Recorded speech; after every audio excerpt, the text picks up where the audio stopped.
Hello అందరికీ నమస్తే. ముందుగా అందరికీ నూతన సంవత్సర శుభాకాంక్షలు. ఈ 2024 సంవత్సరం మీ జీవితంలో కొత్త వెలుగుల్ని తీసుకురావాలని, ఆయురారోగ్యాలు అష్టైశ్వర్యాలతో మీరు హ్యాపీగా ఉండాలని మనస్ఫూర్తిగా కోరుకుంటున్నా. హలో ఫ్రెండ్స్, అందరికీ నమస్కారం. Welcome to Sandeep the explorer YouTube channel. ఈరోజు అయితే మనం తాండూరులోని భూ కైలాస్ అనే ఒక టెంపుల్కి వెళ్ళబోతున్నాం. ఇది ఒక డిఫరెంట్ టెంపుల్ అన్నమాట. సో ఆ టెంపుల్తో పాటు మనకు అనంతగిరి హిల్స్ అండ్ అనంతగిరి హిల్స్తో పాటు కోటిపల్లి రివర్ కూడా చూపెట్టబోతున్నాం. ఇది మనకు హైదరాబాద్ నుండి దాదాపుగా 130 కిలోమీటర్లు అయితే ఉంది.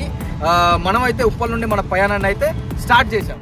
ఈ అనంతగిరి కొండలు భారతదేశంలోని తెలంగాణ రాష్ట్రంలో గల వికారాబాద్ జిల్లాలోని అనంతగిరిలో అయితే ఉన్నాయి. ఈ కొండలపై నుండి నీరు ఉస్మాన్ సాగర్ మరియు అనంత సాగర్గా ప్రవహిస్తాయి. ఇది తెలంగాణ రాష్ట్రంలోని అతిపెద్ద దట్టడవి. ఇందులో అనంతగిరి దేవాలయం ఉంది. అండ్ ఈ కొండలు హైదరాబాద్ నుండి ప్రవహిస్తున్న మూసీ నది యొక్క జన్మస్థానం అని చెప్పాలి. మనకు చాలామందికి తెలియదు ఈ విషయం. మన మూసీ నది యొక్క జన్మస్థానం అయితే ఈ అనంతగిరి కొండలు. ఇవి వికారాబాద్కి అంటే 5 కిలోమీటర్ల దూరంలో ఉన్నాయి. చాలా దగ్గర, వికారాబాద్కి అయితే నియర్ బై డిస్టెన్స్లోనే ఉంటుంది. ఇది ప్రాచీన ఆవాస ప్రదేశం, ఆ ప్రాచీన గుహలు, కొన్ని కోటలు మరియు దేవాలయం ఈ ప్రదేశం యొక్క స్పెషాలిటీ. అండ్ అలాగే మనకైతే ఇక్కడ పద్మనాభ స్వామి దేవాలయం అయితే మనకు కనబడుతుంది. అండ్ ఇంకొకటి ఏంటంటే ఇక్కడ కొన్ని అంటే మనకు రాతి యుగంలో ఎట్లా ఉండేది జీవన విధానం కానీ, వాళ్ళ ఆవాస ప్రదేశాలు కానీ, అట్లా కొన్ని మనకు గుహలు, కోట్లు అయితే మనకైతే కనబడతాయి.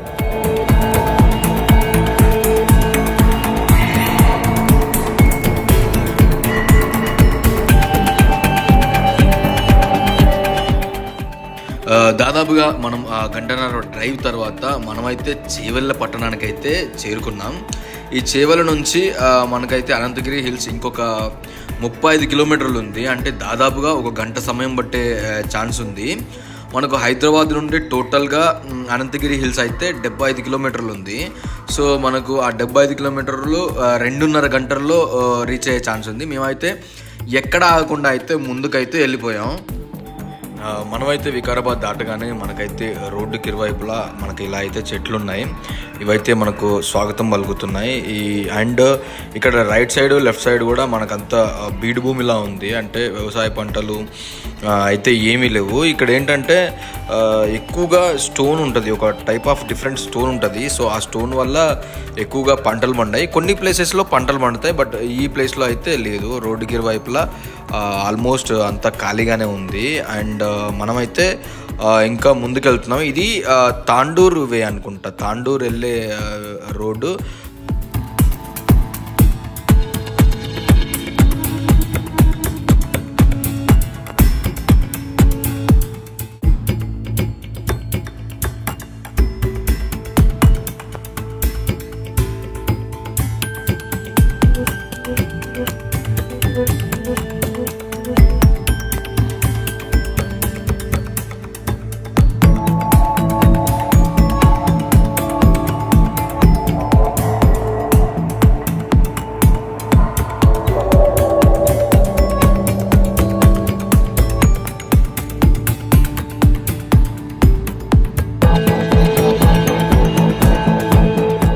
ఫైనల్లీ మనమైతే వికారాబాద్ పట్టణానికి అయితే చేరుకున్నాం. దాదాపుగా 2.5 గంటల జర్నీ తర్వాత వికారాబాద్ పట్టణానికి అయితే చేరుకున్నాం. ఇక్కడి నుంచి ఇంకా తాండూరు మనకి 40 కిలోమీటర్లు ఉంది. 40 కిలోమీటర్లు దాదాపుగా 1 అవర్ టైం పట్టే ఛాన్స్ ఉంది. అండ్ మనం ఇప్పటిదాకా చూసిన ప్లేస్ అంతా దాదాపుగా అంటే ఒక బంజరు భూమిలా ఉంది. బట్ ఇప్పుడైతే మనకు ఒక అద్భుతమైన అడవి, అనంతగిరి హిల్స్ అడవి అయితే కనబడబోతుంది. సో ఇంకా ముందుగా అయితే వెళ్దాం. ఇంకా మన పయనం అయితే వికారాబాద్ నుండి అనంతగిరి హిల్స్ వైపు అయితే స్టార్ట్ అయింది. మనకి ఎక్కడ గ్రీనరీ అనేది కనబడలేదు. మనం ఆల్మోస్ట్ అంటే స్ట్రీట్ అంటే ఒక రోడ్నే ఆల్మోస్ట్ చూపెట్టాం. రైట్ సైడ్లో అయితే మనకు రైట్లో కానీ లెఫ్ట్లో కానీ మనకు కంప్లీట్గా ఒక డిఫరెంట్ టైప్ ఆఫ్ భూమి అయితే ఉంటుంది. ఒక ఎడారిలాగా ఉంటుంది ఇది చూడడానికి. అంటే ఇది బాగానే ఉంటుంది. కొన్ని చోట్ల పంటలు పండుతాయి. ఇక్కడ తక్కువ వాటర్ రిసోర్సెస్ అనేది చాలా తక్కువ. మేము హైదరాబాద్లో అంటే మేము ఆల్మోస్ట్ హైదరాబాద్ నుండి స్టార్ట్ అయినప్పటి నుంచి ఒక రివర్ ఏదో చూసాం అంతే, ఒక చెరువు ఏదో కనబడ్డది అంతే. సో ఇంకా మనమైతే వెళ్తున్నాం. మేము వెళ్ళి దర్శనం చేసుకోవడానికి అయితే ట్రై చేస్తాం. సో ఏమవుతుందో చూద్దాం. ఈ అనంత పద్మనాభ స్వామి దేవాలయానికి అయితే నేనైతే 4-5 సార్లు వచ్చాను, బట్ ఎప్పుడైతే దర్శనం చేసుకోలేదు. ఇది హైదరాబాద్ నగరానికి సుమారు 75 కిలోమీటర్ల దూరంలో అయితే నిర్మితమై ఉంది. ఇది 400 సంవత్సరాల క్రితం నిజాం నవాబుచే నిర్మించబడింది. అండ్ ఈ దేవాలయంలో ప్రధాన దైవం విష్ణువు అనంత పద్మనాభ స్వామి రూపంలో ఉంటాడు కాబట్టి ఈ ప్రాంతానికి అనంతగిరి అని పేరు వచ్చిందని అయితే మనకైతే ఇక్కడ చెప్తారు. ఇక్కడ స్థల పురాణం చూసుకుంటే ఇక్కడి పద్మనాభ స్వామి ఆలయ చరిత్ర దాదాపుగా 1300 సంవత్సరాల నాటిది. అప్పట్లో ఈ ప్రాంతమంతా దట్టమైన అడవితో నిండి ఉందని చెప్పి మనకైతే స్థల పురాణం కథనాల ప్రకారం అయితే తెలుస్తుంది. అప్పట్లో ఈ కొండల్లో మహర్షులు తపస్సు చేసుకునేవారని, ముచ్చుకుందుడు అనే మహర్షి రాక్షసులతో అనేక సంవత్సరాలు యుద్ధం చేసి వారిని ఓడించాడు. స్వర్గలోకాధిపతి అయిన దేవేంద్రుడిని కీర్తించి భూలోకంలో తనకు అలసటగా ఉందని, అలసట తీర్చుకోవడానికి, సుఖంగా నిద్రించడానికి ఒక ఆహ్లాదకరమైన ప్రశాంత స్థలాన్ని చూపాల్సిందిగా కోరాడు. అంతేకాకుండా తన నిద్రను భంగం చేసిన వారికి తన తీక్షణమైన చూపులతో భస్మమయ్యేలా వరమివ్వాలని కోరాడు. దేవేంద్రుడు అనంతగిరి గుహలను చూపించగా ఓ గుహను నివాసంగా చేసుకుని ముచ్చుకుందుడు నిద్రపోయాడు. ముచ్చుకుందుడి చేత శ్రీకృష్ణుడి పాదాలు కడిగిన జలమే జీవనదిగా అయ్యి నేడు ముచ్చుకుంద నదిగా ప్రసిద్ధి చెందిందన్న కథనం అయితే ప్రచారంలో ఉంది.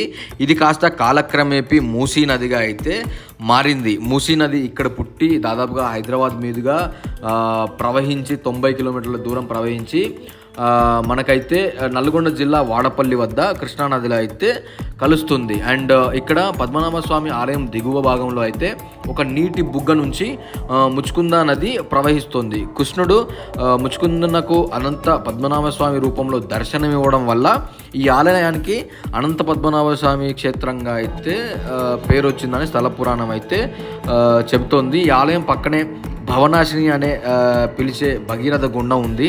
ఇందులో స్నానం చేస్తే ఆయురారోగ్యాలతో పాటు భక్తుల కోరికలు నెరవేరుతాయని నమ్మకం అయితే ఉంది. అండ్ ఫైనల్లీ అయితే మనమైతే అనంత పద్మనాభ స్వామి దేవస్థానానికి అయితే రీచ్ అయ్యాం. మనం ఇది మనకు ముఖద్వారం, లోపలికి వెళ్తున్నాం మనం. సో లోపలికి వెళ్ళి మనం దర్శనం చేసుకొని ఎలా ఉందో అయితే చెప్దాం. మనకైతే ఎంట్రీలోనే ఇక్కడ ఒక ఆంజనేయ స్వామి విగ్రహం అయితే ఉంది. చాలా అంటే చాలా అద్భుతంగా ఉంది అది.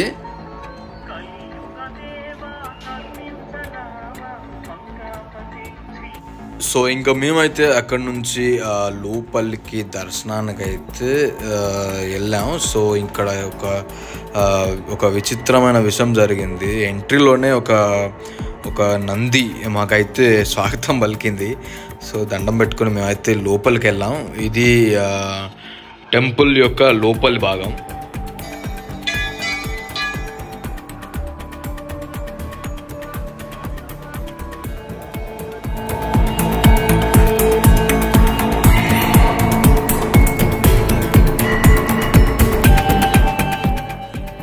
ఈరోజు ఆదివారం కావటం మూలన మనకు టెంపుల్లో అయితే క్రౌడ్ ఎక్కువగా ఉంది.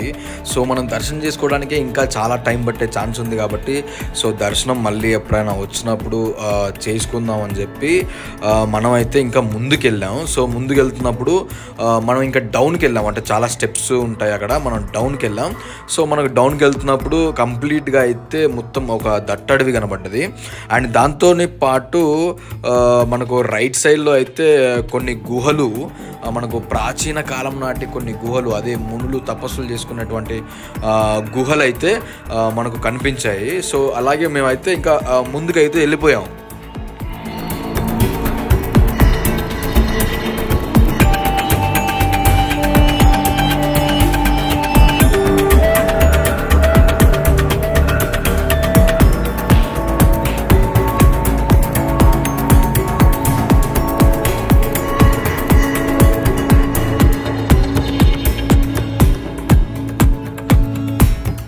మనకైతే ఇక్కడ చాలా డిఫరెంట్ గా రాళ్ళు అయితే కనబడుతున్నాయి. సో రాళ్ళ మీద రాళ్ళు పెట్టి అయితే మనకు కనబడుతున్నాయి. అవి ఎందుకంటే భక్తులు కోరుకునే కోరికలు ఏవైతే ఉన్నాయో అవి మనసులో కోరుకొని ఆ స్వామివారికి దండం పెట్టుకొని ఇక్కడ రాళ్ళ మీద రాళ్ళు పెడితే ఆ నమ్మకం, అంటే ఆ కోరికలు తీరుతాయనేది ఒక నమ్మకం. సో అందుకోసం అని చెప్పి మోస్ట్ ఆఫ్ ద పీపుల్, అంటే నాకు తెలిసి నాకెవరో చెప్పారు ఏంటంటే ఇల్లు కట్టుకోవడానికి ఎవరైతే ఇల్లు కట్టుకుందాం ఫ్యూచర్లో అని అనుకుంటారు కదా, సో అనుకున్న వాళ్ళు ఎవరైతే ఉంటారో వాళ్ళు వచ్చి ఇక్కడ రాళ్ళ మీద రాళ్ళు పెట్టి మనసులో అయితే ప్రార్థిస్తారు. సో వాళ్ళు ఇల్లు కట్టుకునే ఛాన్స్ ఉందని చెప్పి విశ్వసిస్తారు.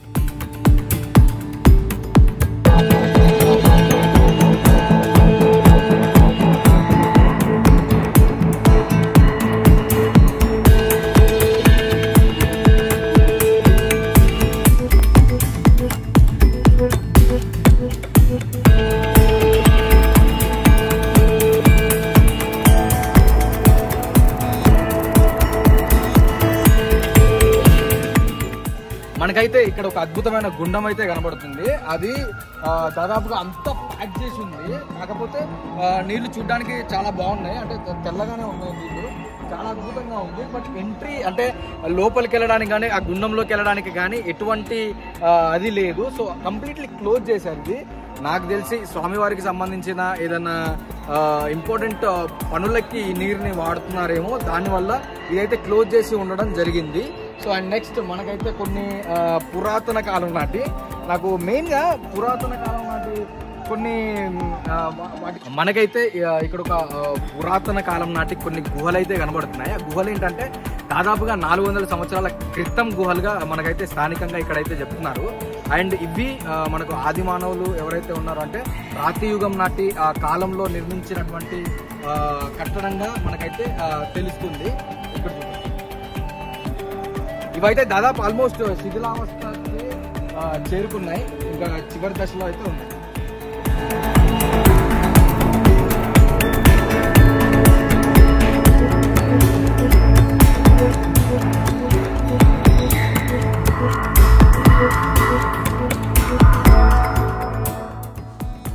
అండ్ ఫైనల్లీ మనమైతే ఒక గుహలోకి అయితే ఎంటర్ అవబోతున్నాం. ఇది ఒక తపో గుహ. ఇది మార్కండేయ మహర్షి తపో గుహ అని చెప్పి మనకైతే ఒక బోర్డు అయితే రాసింది. అండ్ మనం అయితే లోపలికి వెళ్ళాం. సో ఈ రాయిని లోపల భాగం నుంచి చెక్కడం వలన ఇది ఒక గుహలాగా అయితే ఉంది. మనకైతే ఇంత ఆహ్లాదకరమైన వాతావరణంలో తపస్సు చేసుకోవడానికి ఇలాంటి ఒక గుహనైతే నిర్మించుకున్నారు. ఇది చాలా అద్భుతంగా ఉందని చెప్పాలి. ఇది కంప్లీట్గా స్టోన్తో నిర్మించారు. చాలా అంటే చాలా అద్భుతంగా ఉంది.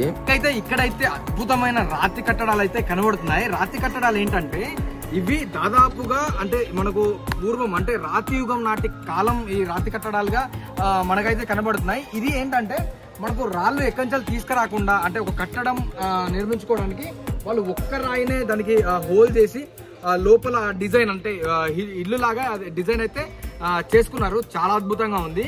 ఇది మనకు అంటే అక్కడ పెట్టిన బోర్డు ప్రకారం అయితే మనకు మునులు పూర్వకాలంలో మనకు మునులు ఋషులు వాళ్ళందరూ ఉండేవాళ్ళు కదా, వాళ్ళు తపస్సు చేసుకోవడానికి ఇలాంటివి నిర్మించుకొని ఉండి ఉంటారనేది మనకైతే అక్కడైతే రాసి ఉంది.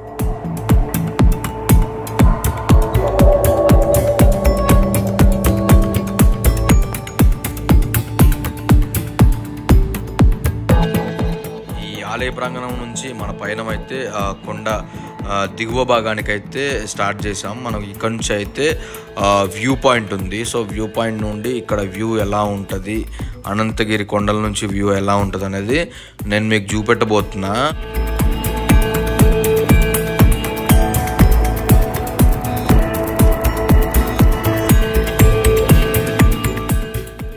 ఈరోజు సండే కావడం వల్ల నాకు తెలిసి ఎక్కువగా జనాలు ఉన్నారు. నార్మల్ డేస్లో అయితే ఇంతలా అయితే జనాలు ఉండరు. సో సండే కాబట్టి మనకైతే ఎక్కువగా జనాలు కనబడుతున్నారు. సో యాక్చువల్గా మనం వ్యూ చూడాల్సింది అయితే మనకు రైట్ సైడ్లో టికెట్ తీసుకొని పైకి వెళ్ళాలి. అంటే దాదాపుగా కొద్దిసేపు ట్రెక్కింగ్ చేసిన తర్వాత పైకి రీచ్ అయ్యి మనమైతే వ్యూ పాయింట్ అయితే చూడాలి. బట్ మాకంత టైం సెట్ అవుద్దో లేదో అని చెప్పి మేమైతే ఇది కొండ ఎడ్జ్ నుంచి షూట్ చేసి అయితే నేను పెట్టాను. సో మనం ఒకవేళ చూడాలనుకుంటే ఇంతకన్నా కొంచెం బెటర్గా ఉంటుంది, అంతే, ఆల్మోస్ట్ సేమే. అండ్ మనకైతే ఎక్కువ టైం లేదు కదా, సో దట్స్ వై నేనైతే ఆ ట్రెక్కింగ్ చేసి మళ్ళీ ఆ టాప్ వ్యూకి అయితే వెళ్ళలేదు. సో అందుకోసం వెళ్ళలేదు. ఇది అయితే టాప్ వ్యూ.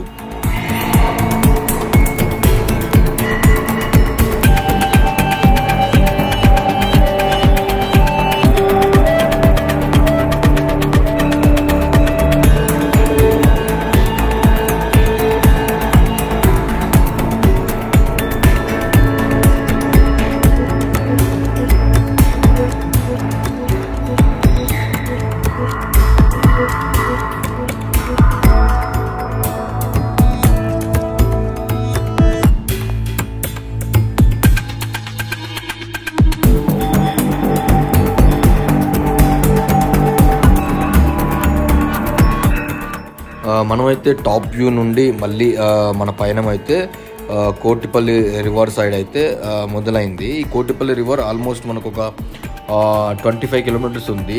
ఇది దగ్గర 40 నిమిషాల టైం పట్టే ఛాన్స్ ఉంది. సో ఇంకా మనమైతే ముందుకైతే వెళ్తున్నాం.